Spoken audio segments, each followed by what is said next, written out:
오늘 우리에게 주시는 하나님 말씀은 요한계시록 14장 1절에서 5절까지 말씀입니다. 우리 함께 한 목소리로 합독하겠습니다. 시작. 또 내가 보니 보라 어린 양이 시온 산에 섰고 그와 함께 14만 4천이 서 있는데 그들의 이마에는 어린 양의 이름과 그 아버지의 이름을 쓴 것이 있더라.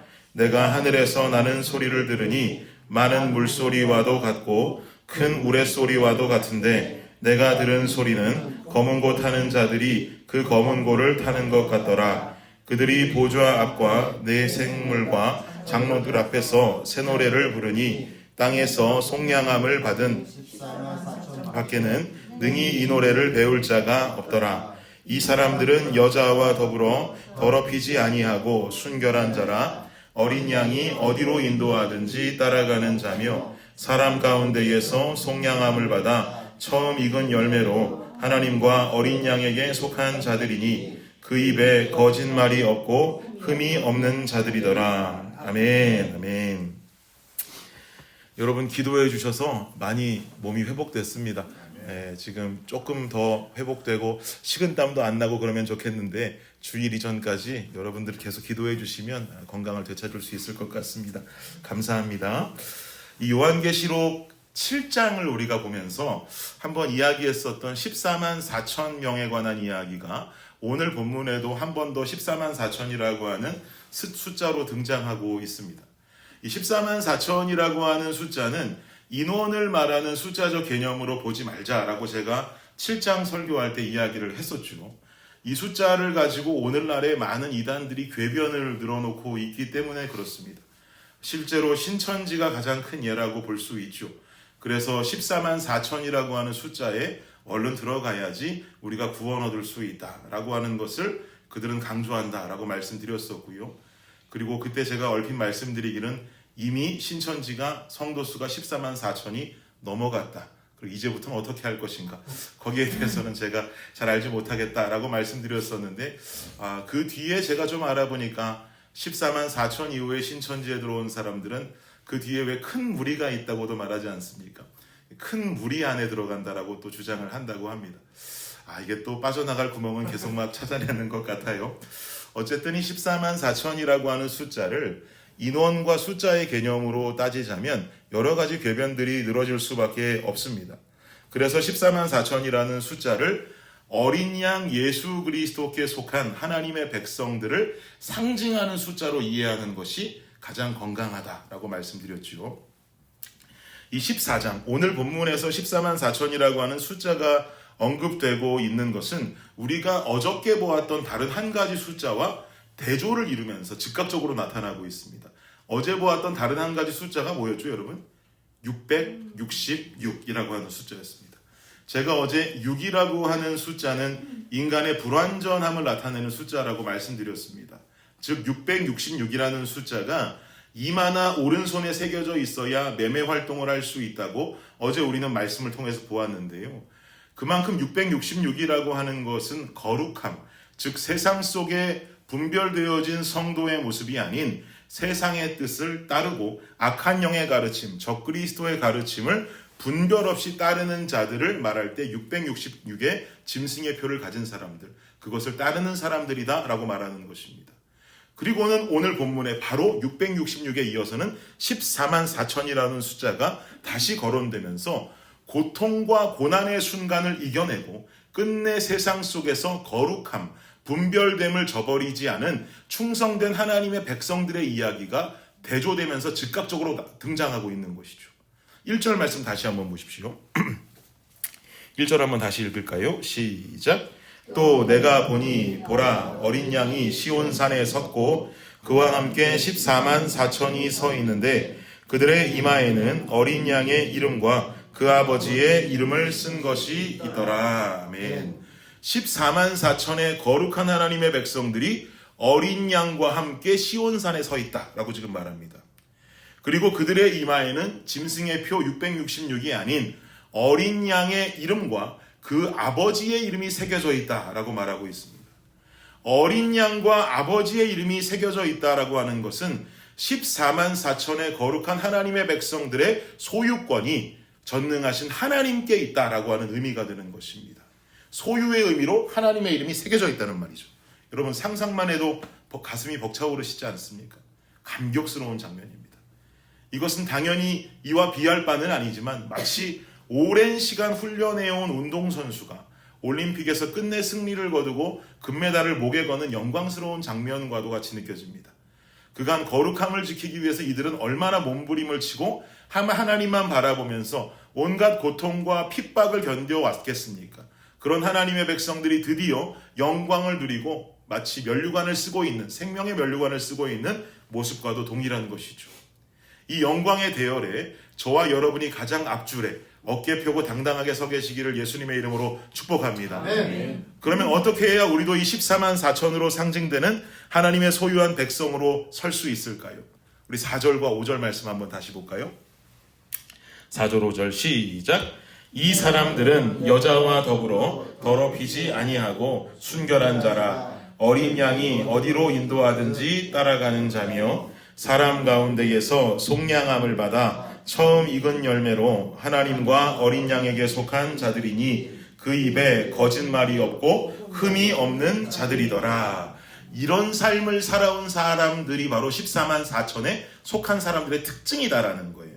어떤 사람들이라 그래요? 첫 번째로는 여자와 더불어 더럽히지 아니한 자. 이건요, 인간의 육적인 타락과 성적인 부도덕함만을 일컫는 것이 아닙니다. 마지막 때에 하나님을 따르는 백성들로 지키는 영적인 순결함을 의미하는 거예요. 우리는 남자든지 여자이든지 성별과 관계없이 우리 모두는 다 예수 그리스도의 순결한 영적 신부의 삶을 살아야 하는 줄 믿습니다. 영적인 순결함이라고 하는 것은 우리 삶에 하나님보다 더욱 사랑하는 우상들을 두지 않는 삶을 말하는 것입니다. 하나님께서는 분별된 주의 백성이 하나님보다 더 귀한 우상을 두고 살아가는 것을 원치 않으십니다. 우리가 살아가는 이 마지막 시대 속에서는 더더욱이 이런 순결한 믿음이 없으면 우리 신앙 지켜내는 게 너무나 어렵습니다. 주님보다 더 귀한 것이 많은 삶을 가지고 어떻게 이 귀한 세상 속에서 하나님 예배하는 것을 우선으로 삼고 내 신앙 지키는 것을 우선으로 지켜가며 거룩한 하나님의 백성된 삶을 살아갈 수가 있겠습니까? 그러니 우리는 이러한 마지막 시대 가운데에 하나님 더 사랑하는 삶을 살아야 할 줄을 믿습니다. 그러면 하나님 더 사랑한다는 말은 무슨 의미예요, 여러분? 우린 말로는 많이 해요. 어떤 우상보다 하나님 더 사랑해야 됩니다. 내 삶에 어떤 좋은 것보다 하나님 더 좋아해야 합니다. 더 사랑해야 합니다라고 말은 많이 하는데 이게 어떤 의미일까요? 하나님을 70% 사랑하면 내 자녀는 한 50%로 사랑해야 되는 거고, 하나님을 80% 사랑하면 내 가정, 내 직장, 내 사업은 그보다 덜 사랑해야 되는 것이고, 이게 하나님 더 사랑하는 모습일까요? 이것이 숫자적인 지표로 구분할 수 있는 크기입니까, 여러분? 이거 불가능합니다. 무엇을 숫자적인 지표로 난 그래서 하나님 더 사랑하지, 이렇게 설명조차 하기 힘든 부분이에요. 존 칼빈이 주장하는 이야기를 제가 그대로 인용해 드리겠습니다. 존 칼빈이 본인의 주석에서 말하기를 뭐라고 말하냐면, 하나님께 대한 사랑은 그분과 맺은 언약을 지키는 책임감에서 나온다. 이는 단순한 의무가 아니라 기쁨에서 비롯되는 것이다. 저는 이 문구를 보는데 굉장히 감동받았습니다. 다시 한번 읽어드릴게요. 하나님께 대한 사랑은 그분과 맺은 언약을 지키는 책임감에서 나온다. 이는 단순한 의무가 아니라 기쁨에서 비롯되는 것이다. 하나님을 더욱 사랑한다는 것은 내가 사랑하는 어떤 대상보다 주님을 몇 퍼센트, 몇 점 더 사랑한다라고 하는 의미가 아니라 내가 그분과 맺은 언약을 우선적으로 지키는 믿음과 신앙을 갖는 것인 것입니다. 우리가 하나님과 맺은 언약은요, 크게 두 가지라고 볼 수 있어요. 우리 공동의 언약이 있습니다. 저도 지켜야 하지만 박성건 집사님도 지켜야 되고 박선미 집사님도 지켜야 되는 우리 모두의 공동의 언약들이 있어요. 성경 속에 기록된 우리 공동의 언약은 십자가의 삶을 살아가는 것입니다. 쉽게 말해 하나님 사랑하고 이웃 사랑하는 삶을 사는 거예요. 그리고 마지막 때를 살아가는 우리가 복음 전파의 사명을 가지고 예루살렘과 유대와 사마리아와 땅끝으로 우리에게 임한 하나님의 은혜와 복음을 전하는 것, 이것이 바로 우리의 공동의 언약입니다. 그리고 우리는요, 하나님과 맺은 우리 각자 개인의 언약이 있어요. 신앙생활 시작하시면서 인격적으로 하나님 경험하시면서 여러분 스스로 하나님과 하신 약속과 삶의 선포가 있지 않습니까? 은혜 받고 주님 경험하고 주님 나는 앞으로 이렇게 살기 원합니다. 주님 나는 이런 모습으로 이런 신앙으로 이 모양으로 섬기고 저 모양으로 섬기면서 주님과 약속한 이 삶 살아가겠습니다. 이런 개인적인 언약들이 우리는 각자 누구나 있습니다.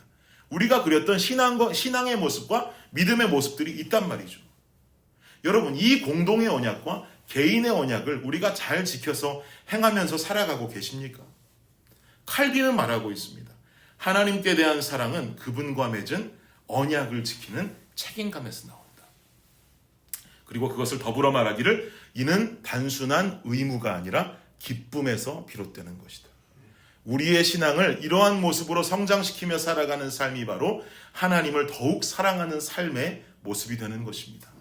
이런 하나님의 거룩한 백성들이 결국 시온의 어린 양과 함께 서는 14만 4천에 속하는 축복을 경험하게 될 줄 믿습니다. 제가 블레싱 교회의 개척과 함께 담임 목회를 시작하면서 가장 많이 어렵다고 느낀 것이 뭔지 아십니까?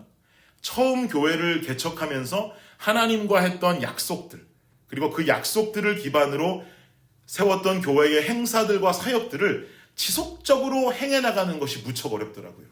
이 영적인 고집이 필요하고 영적인 끈기가 필요하더라고요. 그런데 어렵다고 이 지속성을 처음 사랑을 모두 다 내버린다면 이게 시작에 무슨 의미가 있겠습니까? 시작의 의미마저 상실시켜버리는 것이죠. 그리고 이것이 어떻게 하나님과 한 약속이라고 당당하게 말할 수 있겠습니까? 그래서 어려워도 끝내 처음 마음과 그 마음으로 행했던 사역들을 끝까지 지켜내려고 몸부림치면서 지난 1년 반 정도를 살아온 것 같아요. 우리 신앙도 여러분 마찬가지입니다. 처음 하나님과 만나며 세웠던 내 마음, 하나님께 드렸던 그 약속, 우리는 잊었을지 모르는데요. 신앙생활에 가면서 깨닫고 느끼는 것은 그 약속을 주님은 잊지 않으시더라고요. 인간은 잊고 살아갈지 모르나 주님은 잊지 않으시더라고요. 우리가 잊지 않고 그 약속을 지켜내야 합니다. 그리고 우리 공동의 약속, 하나님 사랑하고 이웃 사랑하는 십자가의 삶, 그리고 예수님의 마지막 지상명령이라고 할 수 있는 복음 전파의 사명을 우선적으로 감당해내는 것, 그리고 이 모든 것을 의무가 아니라 기쁨으로 감당해낼 수 있는 성령의 충만함이 내 속에 있는 것, 우리는 이 삶을 살아내야 하는 것입니다. 사랑하는 여러분, 주님 다시 배울 그날까지 우리가 주님과 맺은 이 언약을 성령의 충만함으로 기쁨 속에 행하며 그 마지막 날 우리 모두 그 시온산에 예수 그리스도와 함께 주님 찬양하며 서 있는 14만 4천의 무리로 서 있을 수 있기를 예수 그리스도의 이름으로 축복합니다. 기도하겠습니다. 주님 감사합니다. 우리가 그 시온에 서 있기를 원합니다. 주님과 함께 서 있기를 원합니다. 주님이 마지막 시대를 살아가다 보니 우리 신앙 지키기가 너무나 어렵습니다. 순결하고 주님 더 사랑하지 않으면 내 신앙 지키고 내 믿음 지키는 것은 너무나 어려운 일이 되어버립니다. 주님 앞에 이 시간 간구하며 나아가기는 아버지 하나님, 우리가 순결한 주의 백성으로 서 있게 하여 주옵소서. 주님 더 사랑하는 백성들로 서 있게 하여 주옵소서. 주님과 맺은 우리 공동의 언약, 그리고 주님을 인격적으로 경험하며 우리가 기도하며 주님 앞에 드렸던 우리의 서약과 그 언약들을 잊어버리지 아니하는 주의 백성들이 되게 하여 주시옵소서. 그리하여서 주님 사랑하겠노라고 고백했던 그 고백이 우리가 그 언약을 온전히 지켜냄으로 말미암아 칼빈의 주장처럼 그 사랑을 지켜내고 의무가 아니라 기쁨으로 그 사랑을 지켜낼 수 있는 우리 블레싱 온 가족들이 될 수 있도록 주님 함께하여 주시옵소서. 감사합니다. 이 모든 말씀 예수님의 이름으로 기도드립니다. 아멘.